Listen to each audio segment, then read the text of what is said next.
ইনশাআল্লাহ আমরা সময় মতো ইনশাআল্লাহ নামাজ পড়বো, আপনারা ওতলা হবেন না। আমরা মাঠে জামাত করব, আমাদের প্রোগ্রাম শেষ হলে এখানে নামাজ হবে ইনশাআল্লাহ। ইনশাআল্লাহ। বিসমিল্লাহির রহমানির রহিম। আজকের সভার সম্মানিত সভাপতি, মঞ্চে উপস্থিত রয়েছেন হেফাজতে ইসলামের সম্মানিত মহাসচিব সহ অন্যান্য নেতৃবৃন্দ, সমবেত ভাইয়েরা। হেফাজতে ইসলাম এই দেশের মানুষের ঈমান, আকীদা, দেশের কৃষ্টি কালচার, দেশের সভ্যতা, সংস্কৃতি, এই সবগুলার হেফাজতের জন্য হেফাজতে ইসলাম। 2013-তে আপনারা জানেন শাহবাগে একটা মেলা বসছিল, আপনারা জানেন।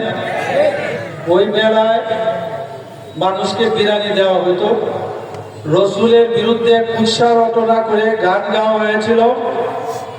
তখন হেফাজতে ইসলামের ডাকে আমরা শাপলা ছত্র একত্রিত হয়েছিলাম, শাহবাগের মেলা ভেঙে গিয়েছিল।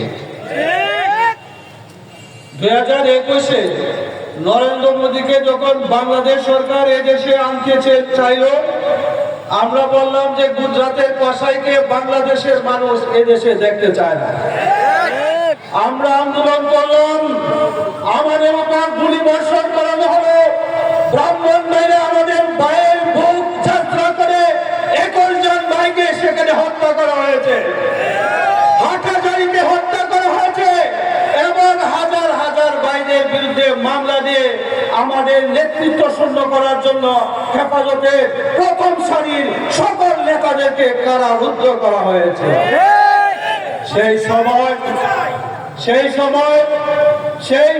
খুনি হাসিনা মনে করেছিল হেফাজতকে যদি স্তব্ধ করে দেওয়া যায়, বাংলাদেশে আমার রাজত্ব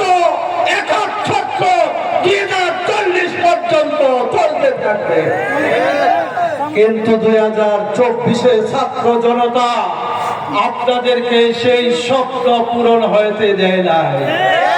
শাহবাগ ভেঙে গিয়েছে, সেই শাহবাগে আর মেলা জমে নাই। ইমরানের সরকার নামক কোন সরকার নাই, হাসিনা নামক কোন সরকার নাই। হাসিনা বলেছিল হাসিনা পালায় নাই, তিনি সর্বপ্রথম পালিয়েছেন, তার মন্ত্রী পরিষদের সদস্যরা পালিয়ে গেছে, এবং এখন আর তাদের কাউকে পাওয়া যায় না।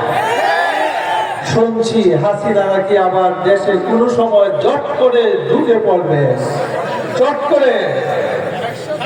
আমরা চাই আপনি ঢুকে পড়ুন, অনেকগুলো আয়নাঘর এদেশে কাজে হয়ে আছে। যেতে হবে, যেতে হবে আপনার মন্ত্রী পরিষদের সদস্যদেরকে। আপনারা এই দেশের জনগণের বিরুদ্ধে অবস্থান নিয়ে আমাদের দেশের 70 লক্ষ মানুষের বিরুদ্ধে মামলা দায়ের করেছে, 1.5 লক্ষর বেশি মামলা দায়ের করা হয়েছে। সুতরাং এই সমস্ত মামলা, এখন এই মামলায় আর ওই মানুষ গ্রেপ্তার হবে না, তারা জেলে থাকবে না, জেলে থাকবে আওয়ামী দুঃশাসনের দূষররা। আওয়ামী দুঃশাসনে আপনাদের এই এলাকার একজন নর্তকী, তিনিও সংসদে গান গাইতেন, সংসদে আর মেলা বসে না, সংসদে একটা গানের মেলা বানিয়েছিল তারা। জাতীয় সংসদে এরকম নর্তকীদেরকে মানুষ দেখতে চায় না।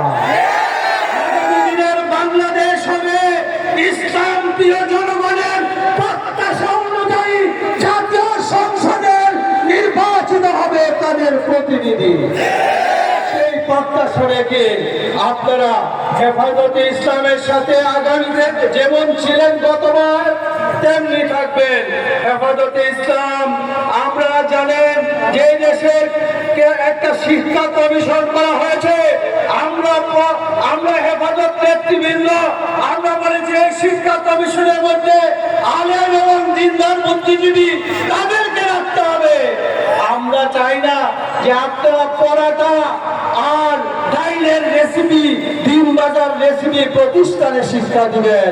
আমাদের আমাদের সন্তানরা সেই শিক্ষা চায় না। সুতরাং দিনদার বুদ্ধিজীবী আলেমদের সমন্বয়ে আমাদের এই শিক্ষা কমিশন করতে হবে। নাসরুম মিনাল্লাহি ওয়া ফাতহুন করিম।